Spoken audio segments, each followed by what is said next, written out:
My name is Megan Hale. I'm also a deaconess and one of the executives for the Office of Deaconess and Home Missioner. We are so glad that you all were able to join us today. And I know people are still coming in, so welcome. And it's nice to see so many familiar faces, not faces, I can't see your faces because we're in webinar, but I see you in the chat. So please use that chat feature and say hello so we can see who all is here. And I will first just take a few moments to go over our agenda for the evening. So we will have a brief introduction, which I am doing now, and then we'll hear from three deaconesses, Tracey Owens, Monica Bartley, and Joy Prim. And then there will be a time for a Q&A where, as Sandy was just explaining, you'll put your Q&A questions in the question answer section that you'll be able to click on your screen. We'll give more instructions when it comes time for that. But as you're listening, if questions come to mind, feel free to put them there, throughout the program. And then at the end, there'll be a time for us to actually ask those questions.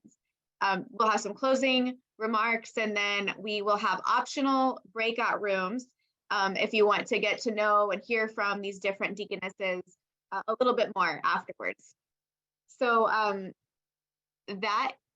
with that, I will go ahead and share just a brief history of the Deaconess Home Missioner movement, and then I'll begin introducing our speakers for tonight. So today we'll be hearing from these three deaconesses who are from diverse ministry contexts. In the Methodist tradition, deaconesses have a rich history dating back to 1888, when the office of deaconess was first established in the United Methodist Church. So that means that this year, in 2023, we are celebrating 135 years since the deaconess movement was first established. Today, deaconesses and home missioners are lay people who work in a wide variety of vocational ministries of love, justice, and service in fields such as education, healthcare, advocacy, environmental justice, and more. Your mission giving dollars support the education and training that these deaconesses and home missioners receive, preparing them and equipping them to do the work that God has called them to do. So the first deaconess that we will hear from today is Tracey Owens. And Tracey Owens is a member of the Western North Carolina Conference, where she serves as the Director of Activities at Brooks-Howell Home in Asheville, North Carolina, a retirement community owned and supported by United Women in Faith. It was first established in 1957 to provide a retirement facility for deaconesses and missionaries of the United Methodist Church. Tracey lives in Marion, North Carolina with her son, Samuel, and cats, Opal and Diana. She is a member of Marion First United Methodist Church, where she is also serving as the interim choir director and vice president of United Women in Faith. Additionally, Tracey is the mission, education, and interpretation coordinator for the Blue Ridge District. Tracey was consecrated as a deaconess in 2014. So I will pass it over to Tracey, who is going to share her screen and a presentation on Brooks-Howell Home and her ministry. Good evening, everyone.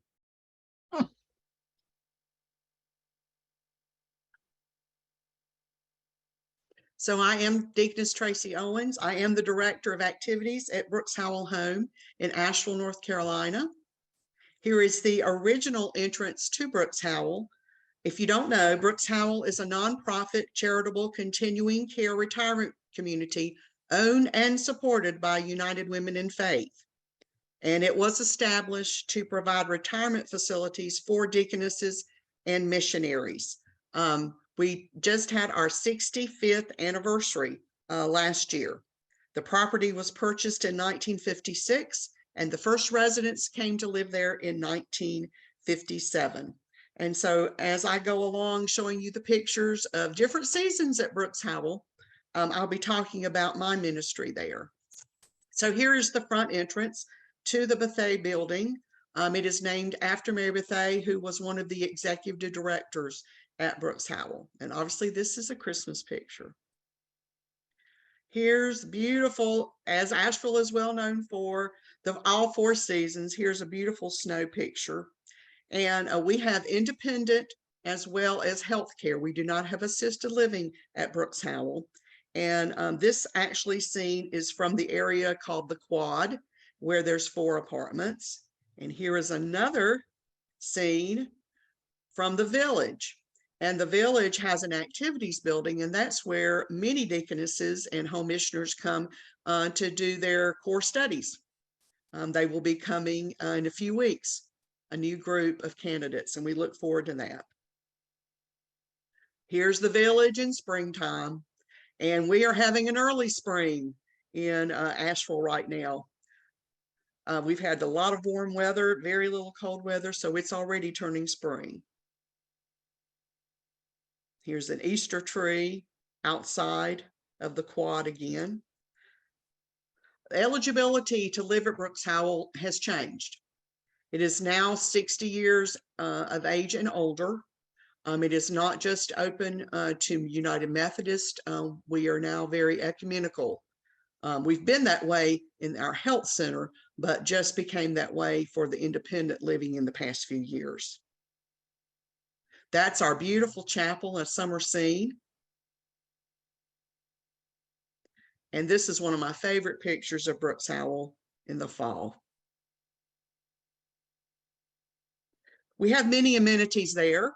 One of them is our library, where we do have all the United Methodist Women Reading Program books. We make sure those are available to our residents and others. This is because missionaries and deaconesses live there. They brought a lot of things from other countries. And so all of our decor are archives from the many different countries. And this is a part of our international room. And this is our creche and nativity scenes we put out every Christmas and Advent season. This is Deaconess Virginia Miller. We have a gift shop at Brooks-Howell. So if you ever visit, you certainly have to go to our gift shop. We also have a therapy pool, and there are some deaconesses in the pool getting instructions from our physical therapist director. So for our independent residents, I'm actually the liaison for them. And so once they come into Brooks-Howell, I help them get settled, answer questions for them, and also provide activities for them as well. We have something called several exercise classes. Body recall is one of them, as well as Qigong, which is very familiar to Tai Chi. And our therapy pool. Now this is actually a scene from caroling on the health center. Our health center at this time, we only have one of the units open because the other is waiting upon renovation. So this is the upstairs, we call BTU, stands for Bancroft Taylor. And oh, I forgot to tell you what Brooks-Howell stands for. It is named after Mrs. Frank G. Brooks. She was then the president of the Women's Division of Christian Service, and Miss Maple K. Howell, who is a former professor of missions at Scarrett. And Miss Howell was said to have taught more missionaries and deaconesses than any other person. And many of our rooms and our units are named after United Methodist women. So this was during the pandemic, as you can tell. And that was a challenging time for us, and still remains a challenging time, particularly in activities, because there was at one point we couldn't have communal activities. And so I'll be talking about that just a minute, about our Channel 57 and how that certainly helped us. Trader Joe's is right down the street from Brooks-Howell, and ever since they've built there, they provide free flowers once a week for us. And our residents love to make these gorgeous flower arrangements. We don't have to buy any flowers ever. We always have flowers all over Brooks-Howell. We like to have parties. We haven't been able during the pandemic to do many parties, but here is a sock hop that we did a few years ago, right before the pandemic. And we are going to start, hopefully very soon, having some more big activities for both our independent and health center residents time to get together, both groups, and enjoy some fun. This was our 65th anniversary luncheon, and we had the Deaconess and Home Missioner. One of the classes was happening during that time, so some of them, Megan's actually in that photo there, and that was a big luncheon we had last October, commemorating the 65th anniversary. Great decisions. Our folks are very social justice minded, and this is one of the things that the independent residents have done for years and years, is sponsored these great decisions. And they have, many of them have been the featured leaders for these topics. There I am with, this is Jill Knight. She is the marketing and admissions coordinator. We're at Assembly this past year in Orlando, and we had a very colorful booth. We always do. And it was Turn Up Your Future at Brooks-Howell. It was sort of a 50s sock hop at the drive-in. And we always, Brooks-Howell, we are known for our beautiful giveaway bags. Everybody that comes to Assembly is expecting us to always have the giveaway bags. But here we are at that great event. This is me and Deaconess Debbie Pittman. So let me tell you a little bit about Debbie. Debbie is in charge of our Channel 57, which is we actually have an in-house TV station. And it really helped us through COVID. We were able to, as soon as it hit, Debbie and our chaplain, Alicia Johnson, they started taping chapel services so that our residents could have some spiritual growth. We started also taping Sunday school lessons. We showed all kinds of videos. We taped our exercise classes, et cetera, so that we provide that type stimulation for all of our residents. And we're so grateful for Debbie. And here's a funny picture of me and Debbie doing a duet at our annual Christmas variety show. Just the looks on our faces can tell somebody had messed up. Now, we were talking earlier about, we do have bears in Asheville, and the last Deaconess group that was there experienced the bears. And these are some cubs. Cubs and a mama bear got in our what now we call the bear tree. We've named the tree after the bear. And here's mama. And boy, she looks like she's ready to protect those babies. We have to be very careful and virtually have to bring in all of our bird feeders at that time. And this is something that many folks look at and know that it's Brooks-Howell. This is our famous stained glass window in our chapel. And a missionary from India actually designed this beautiful stained glass window. And you look at it and you just see so many things. And I'd love for people to come and just sit and look at it. And our chapel is a multi-purpose room. We have activities in there, but we also have a weekly chapel service and use that space, particularly during Advent and now during Lent, for the specific holidays that are coming up, and all of the special services that happen in that beautiful chapel that we have. And I am just honored to be part of Brooks-Howell.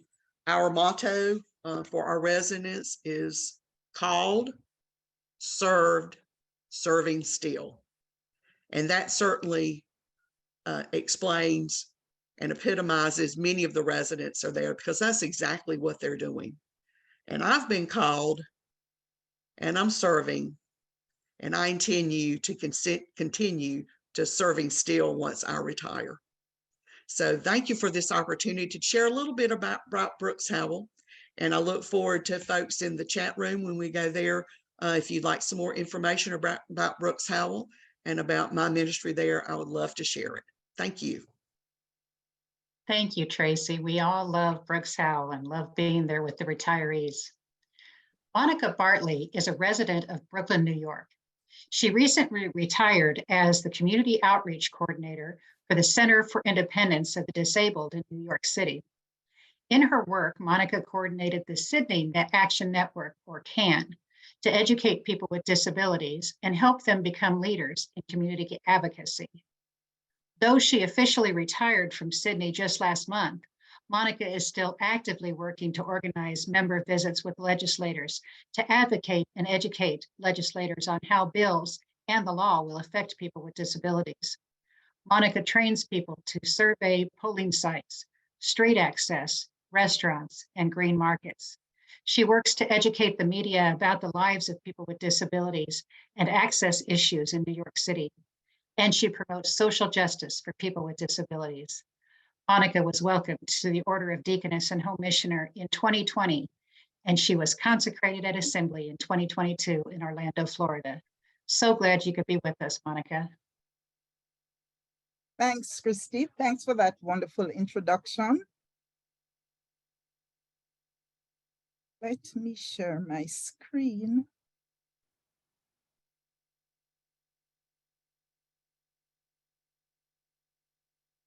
Everyone, it's a pleasure to be here with you to share the work of my ministry. People with disabilities have a history of discrimination and exclusion from participating in society. Through activism over the years, they have succeeded in getting various laws passed to enable them to participate in society. A landmark victory was the Americans with Disabilities Act, which was passed in 1990. To get society to change to include people with disabilities, we must be lifelong advocates. Hence, there is nothing called retirement in the life of a disability advocate. Our main goal is to remove barriers that prevent people with disabilities from living like other people and to address systemic barriers through policy change and legislation. We investigate the barriers faced by people with disabilities as a result of poor implementation of the Americans with Disabilities Act and other civil rights laws. Do we go about mobilizing change? We use various platforms or campaigns to build greater public awareness of our issues, such as opposing proposals by legislators, joining with coalition groups and other groups to support our issues and present a strong front. This also involves sharing testimonies at public functions, and we're always looking for opportunities to advocate to remove barriers in our lives. And we face barriers on a daily basis. As mentioned, I chaired the Sydney Action Network that consists of a group of advocates. And here we teach people about their rights and how to advocate their rights. This includes advocates as well as family members and friends. A part of my role in interacting with these people would be mentoring people. Some persons with disabilities have low self-esteem and they are not sure how to navigate society. So it's good to have a voice that can help you through situations like that. Now, we face a number of issues. This impact all aspects of our lives. So we are constantly in the public rallying or having a press conference or meeting to get changes so that we can remove barriers that we encounter.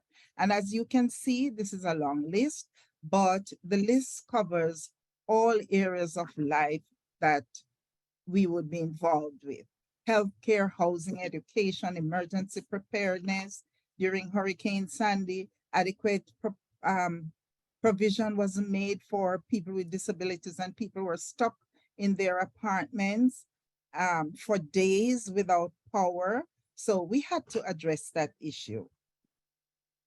And of course, there's the issue of accessibility, where we know several buildings are not accessible. We're not in a society where we have total access for all. And more recently, we have taken on technology, because we realize that technology can be a great source of help for people with disabilities. Now, this slide shows us in action.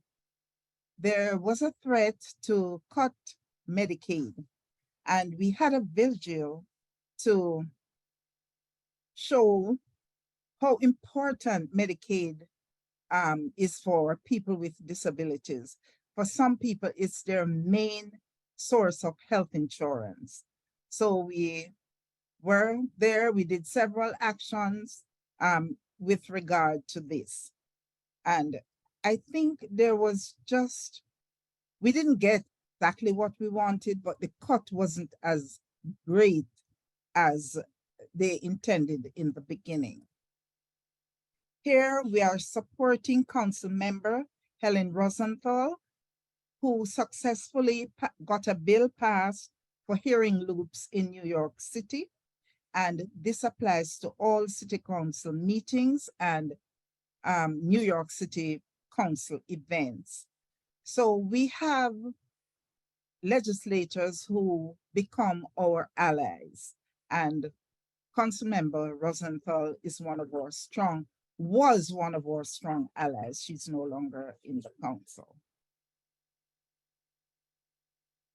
Of course, traveling is difficult for wheelchair users if there are no curb cuts or ramps and sidewalks are broken. We did a survey in New York City to identify streets without curb cuts, to provide information for a lawsuit that we had. Here I am at a curb where there was no curb cut, so I wasn't able to go across the street like you see other people here crossing. I had to change direction and get to the end of the block on the which took me out of the direction I was going, but I had to go back to go forward. And this is a broken curb cut that shows you how bad it is, many of the curb cuts in the city. Next, transportation. Transportation is one of the major issues we face, and we need accessible transportation so that we can participate in work, leisure activities, school, whatever, you name it. We need to be on the move like everyone else. So we have been rallying, or we did rally for accessible transportation for rideshare companies like Uber and Lyft, the taxis, accessible taxis. And of course, we now have accessible taxis in New York City, and we have Uber and Lyft vehicles that are accessible as well. Now, the subway system in New York, you know, we have an old subway system, so not very many stations are accessible. So the elevator, the campaign was one of the major campaigns we had. And we had a lawsuit, well, 2 lawsuits, in fact, against the Metropolitan Transportation Authority, the MTA, to implement elevators in subway stations. This went on, I think, for about 3-4 years, but we were out there at the MTA headquarters right here, at the court. Each time we had a court hearing, we had a rally before the court. This is a federal court in Manhattan. We were all over with our elevator campaign. Now, one of the major issues that we face too, where there were elevators, they do not work. They're broken most times. And we do not get advance notification that the elevator is out of service. So we may end up at a subway station with a broken elevator and we're underground, and it means trying to find a way out of that subway station. Sometimes it means even retracing your steps, going back to where you started, because there is no accessible station along the road that you took. And this has happened to me on occasion where I've had to go back, I get off and take the bus, wasting a whole day just trying to navigate the subway. We had rallies at major subway hubs where there are no elevators. And for example, this one, Broadway Junction in New York City. And of course, the elevator rallies were numerous because we visited areas where there were no elevators and we had rallies at those stations as well. The subway elevator case was settled last year after a lengthy battle, as you can see from the number of pictures I have. The MTA committed to making at least 95% of the subway system accessible by 2055. Of course, many of us will be dead and gone, but I will be happy that I was a part of the process that allowed future generations to have access to subway elevators. We still have a case in progress for the elevator maintenance. So that case is still active. And we have an activity proposed for later this month at the MTA headquarters.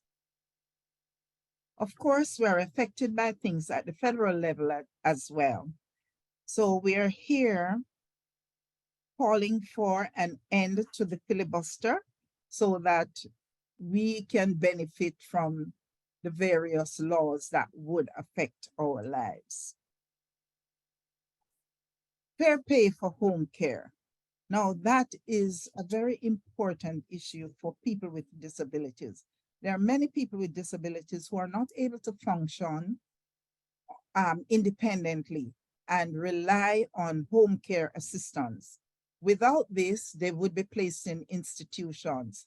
Now, we want to limit the number of people who are placed in institutions. So this is an ongoing and current fight. We did this last year. The governor gave us 3%, a 3% increase when we wanted much more. We wanted the pay to be brought up to 10% of minimum wage. However, she gave us 2%, 3%, 2% was implemented last year, and 1% will be implemented this year. So that's an ongoing fight. And I call it a fight because it requires a lot of hard work to bring about change. We survey poll sites on election day to identify barriers, as we want people to be able to vote privately and independently. Here I'm on the way to a polling site, and this is the accessible entrance, but as you can see, there is construction material in the along the pathway, which of course acts as a barrier. I'm thankful that my wheelchair did not get caught in that plastic material. We are currently in the process of checking voting machines prior to certification by the New York State Board of Elections. So this is a machine that was on demonstration recently.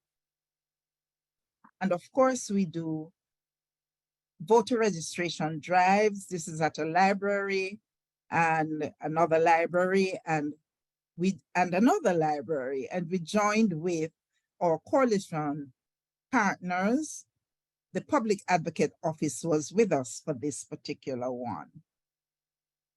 Of course, we participate in the Disability Pride Parade to create awareness for people with disabilities. And finally, the actions that we do have resulted in meaningful changes in the lives of people with disabilities. For example, we have more accessible curb cuts so we can travel better on the sidewalks. We have better access to polling sites and we're able to vote privately and independently, although we still encounter barriers. And we are still negotiating to have online voting, but where negotiations do not work, we engage in litigation. And this list here shows some of the successful litigations that we have had. We have won these cases, but it doesn't stop there. We have to continue to monitor the implementation of these cases. So the work is ongoing. There's no end in sight, I think, immediately. Thank you very much for being a part, for allowing me to share my work with you. And when we are in our breakout rooms, just think of all the questions that you would like to ask, and I'll be able to fill you in. Thank you very much. Thank you so much, Monica, for sharing about your work and ministry. Our next speaker and our final speaker for today is Deaconess Joy Prim. She became both a United Methodist Deaconess and a General Board of Global Ministries Missionary, serving as a welfare case officer for migrant workers in Hong Kong in the spring of 2020. And she was consecrated as a deaconess at Assembly in 2022. Joy is a member of the California Pacific Annual Conference, where she first served as an advocate addressing issues of human rights of migrants and immigrants in Los Angeles. Her ministry has also centered around human rights in the Philippines, and she has a dual appointment as the convener of the International Coalition for Human Rights in the Philippines, Hong Kong chapter. She has been a member of United Women in Faith since she was 12 years old, and that deep internalization of United Women in Faith's purpose inspired Joy to serve as a missionary and to make the lifetime commitment to be a deaconess. So I will pass it on to Joy to share about her ministry. Thank you, Megan. And good morning, good afternoon, good evening to everyone joining us today. Here in Hong Kong, it is already March 8th. So I would also like to wish everybody a happy International Women's Day. And so here I serve working with migrant domestic workers. We are also celebrating today 1 week of not having to wear masks, as we have been under a mask mandate since 2020 until March 1st of this year. So it's an exciting time in ministry. So first, where do I serve? I know, as Megan shared, I serve a dual appointment. So I am a global ministries missionary working with an ecumenical NGO, as well as the convener of ITRIP Hong Kong through the Hong Kong Campaign for Human Rights and Peace in the Philippines. So let me share a little bit about both of my appointments. So first, here we are in the mission. We are a small office, but we are the longest serving provider, NGO providing services for migrant domestic workers in all of Asia for over 40 years. Actually, just this week, we are celebrating our 42nd anniversary. Here in Hong Kong, there are over 300,000 migrant domestic workers, and 54% are from the Philippines, while about 40% are from Indonesia, and the remaining are from other Southeast Asian countries, such as Thailand, Sri Lanka, Nepal, and India, and with a recent development in the past year of beginning to come from countries in Africa, such as Kenya. My ministry and work focuses on our working with our Filipino migrant domestic workers, as well as coordinating our trainings and our outreach services. So what are some of the working conditions of the migrant domestic workers here in Hong Kong? So 9 out of 10 of them report long working hours. And for the domestic workers here, that means over 11 hours a day. And while out of that, an additional 40% report working over 16 hours a day.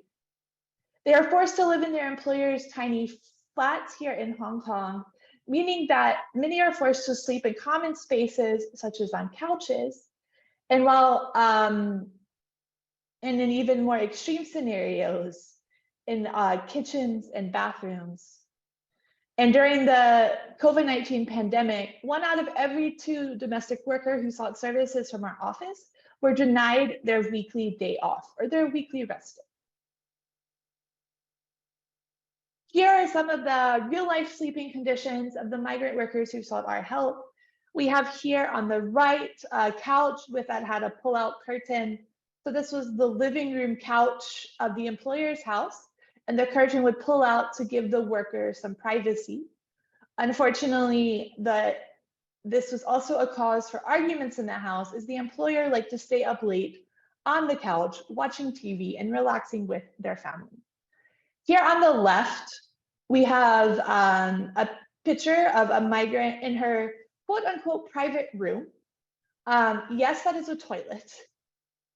This picture was taken in August 2020, and the migrant had arrived in Hong Kong and had found out that what the employer had called a mixed purpose room was actually a toilet in the house, where she was forced to sleep, to store her belongings, as well as to take her meals.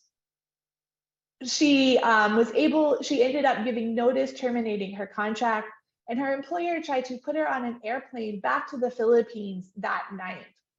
Thankfully, she had sought our help and knew her rights and was able to stand strong in her rights and received labor claims and fair wages from her employer through the Labor Department here in Hong Kong before returning home to be with her family. And in this middle picture, you see a cabinet, which was above the refrigerator in the kitchen. And this, where you see the hooks, was where the worker was expected to put the ladder to enter her bedroom every night. And so in Hong Kong, small homes and within workers forced to live in the homes with their employers, you begin to see the realities that the migrant workers face here in Hong Kong. And so also I am with the Hong Kong Campaign for Human Rights of Peace in the Philippines, or ITRIP Hong Kong.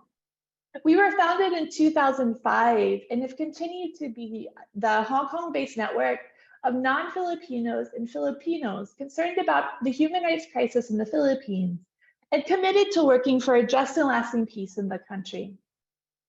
We often are asked, as non-Filipinos, what is the connection to Hong Kong? And with over so many thousands of migrant domestic workers here in the city from the Philippines, we ask the question of why are they here?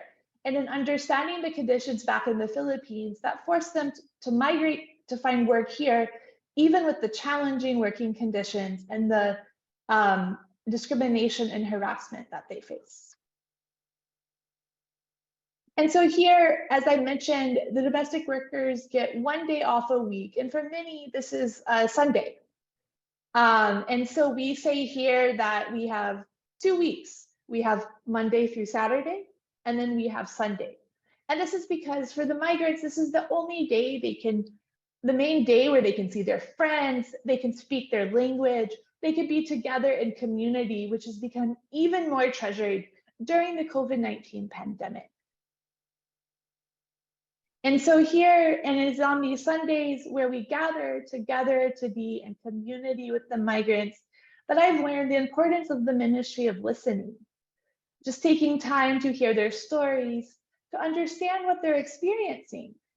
And from there to be able to build both understanding as well as friendship and solidarity with each other. One of the things that I do in providing trainings and education is really holding Know Your Rights workshops and other trainings wherever migrants are gathered here in Hong Kong. So here we are on Chater Road, which is the road through Central Business District of Hong Kong that closes to traffic on Sundays to promote shopping in the buildings that surround the road. And for the Filipino migrant workers, it is a space to come together and to be able to be with each other in public. And during the COVID-19 pandemic, to also have the ability to gather in outdoor space to protect our health. We downsized our regular outreach services at the Mission for Migrant Workers to hold much smaller migrant care centers. And through these migrant care centers being much more mobile, we were able to go out and to reach migrants all across the many districts here in the city of Hong Kong, providing basic health BP checks, as well as information on the current COVID-19 policies and other issues affecting the migrants themselves. Hong Kong had a series of ever-changing COVID-19 policies that would only come out in English or Cantonese. And then when they would publish Tagalog flyers, the migrants would laugh as we established that the translation was not actually accurate. And so we were able to put out these flyers quickly and in language that helped us to be able to reach more workers and to keep them educated on the policies that were affecting their lives. We also moved to do many online events during the pandemic, like many of us. And so learning tech skills, how to do Zoom tech and Zoom hosting became a very important part of what we do. And also recognizing that it's not just issues here in Hong Kong, but that the Filipino migrant workers are organizing for their rights also back in the Philippines, and how their families are also impacted. And that too has brought the Philippine government ear on them. So they have been attacked and red tagged by the Philippine government, being labeled as a terrorist, but yet they continue to push on with courage, refusing to be scared into silence. And we in HK CART join with them to hold events to educate and inform the wider society on the realities of why they are here in Hong Kong to begin with, and what is going on back in their home country, as they really wish to be back home with their families. And so one of the things we've done is we've produced a documentary entitled Migrant Women Rise that tells the story of two of the migrant domestic worker leaders here and how they ended up here and continue to organize during the pandemic. And for me, after 3 years of being in mission, I really learned that it's not just about the issues, but recognizing that migrants' rights are human rights and that our struggles are interconnected. And one way they're interconnected is it is our United States tax dollars that are being sent to the Philippines without any accountability in forms of military and aid and police aid. And so just to date, the Philippine Human Rights Act was reintroduced into the United States Congress that calls for a United States accountability on United States money and how is it being spent. And that the US aid to the Philippine military and police cease until this can be accounted for, and that all state forces from the Philippines guilty of human rights violations have been brought to justice. And so here we are celebrating the first Sunday with mask off, and reminded that in ministry during the pandemic, that it's a time to answer God's call to love our neighbor wherever in the world our neighbor may be. Thank you. I look forward to your questions and invite you to join me in the breakout room to learn more. Thank you so much, Joy and Monica and Tracey, for sharing your stories and drawing us into your world of ministry. What a blessing. I'm Cynthia Reeves, and it is my honor to serve as the Vice President of the Board of United Women in Faith. We have each been blessed today to hear from the active members of our Deaconess and Home Missioner community. You know that United Women in Faith administers the Office of Deaconess and Home Missioners and provides education and training for active deaconesses, home missioners, and candidates, and support for retirees. This can only be done through our continued mission giving. Your gifts help make the work of United Women in Faith possible, including the incredible support of the Office of Deaconesses and Home Missioners for the development of these spiritual leaders who enrich our faith communities. Would you please consider making a gift right now? It's easy to do. Simply click on the link that's in the chat or copy the link on this slide to your browser, and it will take you immediately to a secure donation page where you can make your undesignated mission gift. For those of you on your phones, the easiest way is to give is to click the link in the chat or copy and paste the link into your browser. And if you're joining on your computer, you can scan the QR code to give.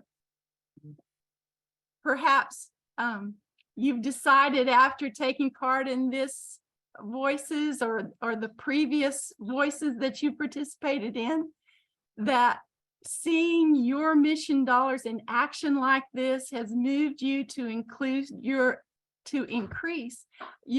pledge to mission. I hope that's true.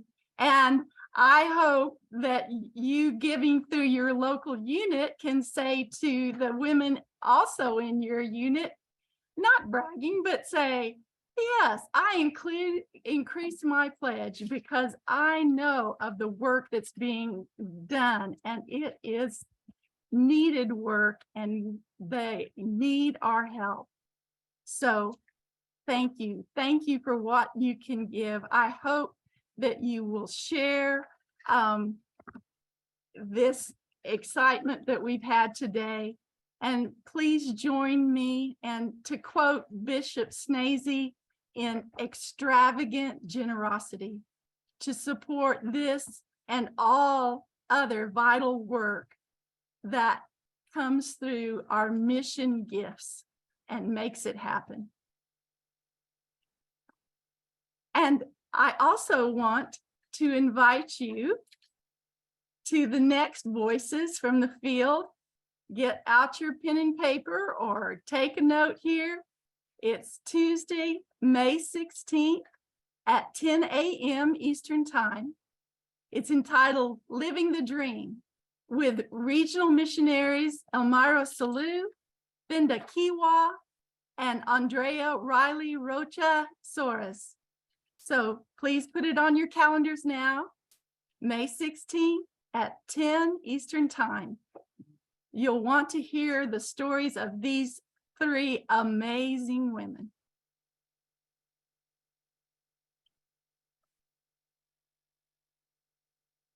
Thank you, Cynthia.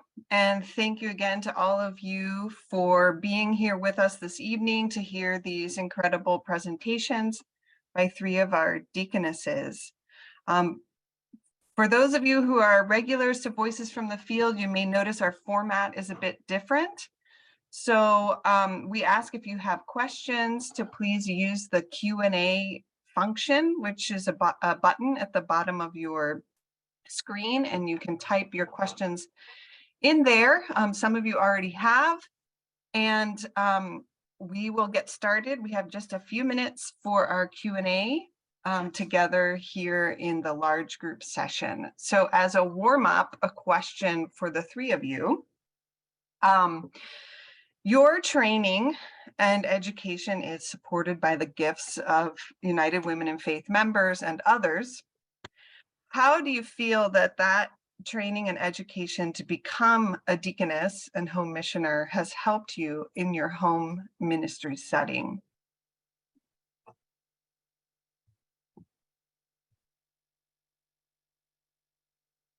You want me to go? Go ahead, Tracey. Well, the support is of course, I work for an organization that is supported by United Women in Faith. And so I sort of have double support, I feel like there. I certainly have support regionally in my district as well as conference, and then the national support that we receive at Brooks-Howell.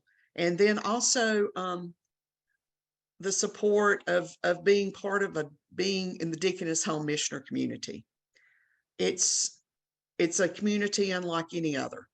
I can't really even begin to describe it, because we are certainly like-minded people as far as our desire to serve and our desire for equity for all and for justice.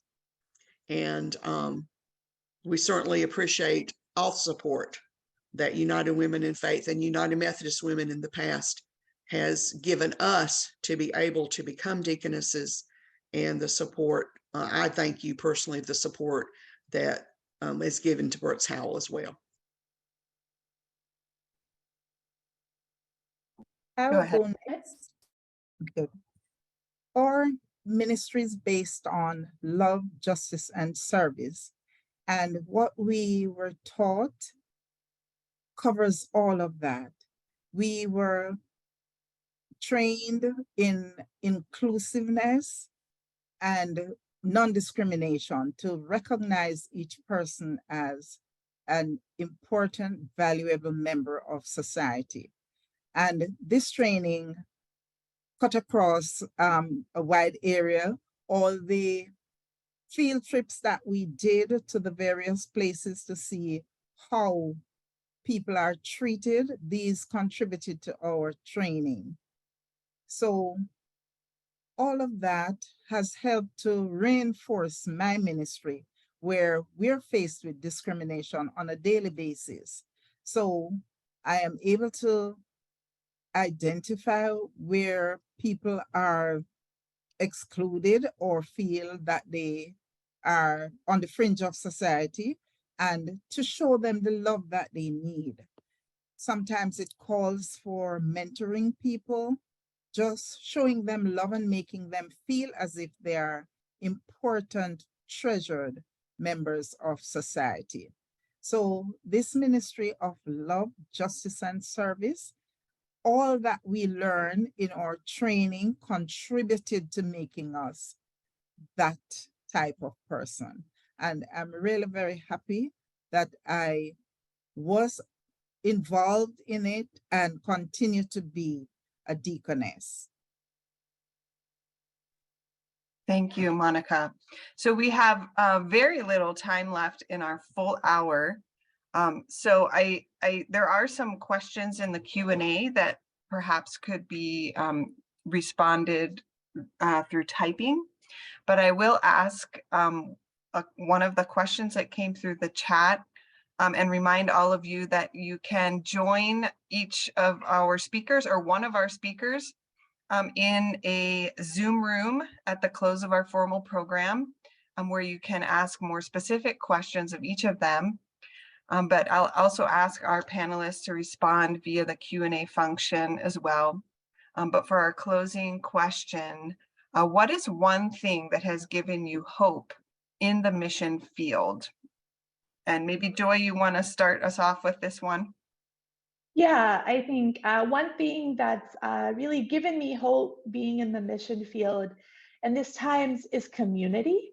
I think both locally with the support of the migrant domestic workers here in our tight-knit, diverse community that we're a part of, but even more so is the wider community in the Deaconess and Home Missionary and United Women of Faith, that no matter what we're going through, and personally, no matter what I was going through in the first 3 years of this pandemic and moving overseas, I knew that I had a deaconess and home missionary siblings that I could turn to in a moment's notice, who would both surround me in prayer, but also then help me talk through what was going on to figure out how to best move forward.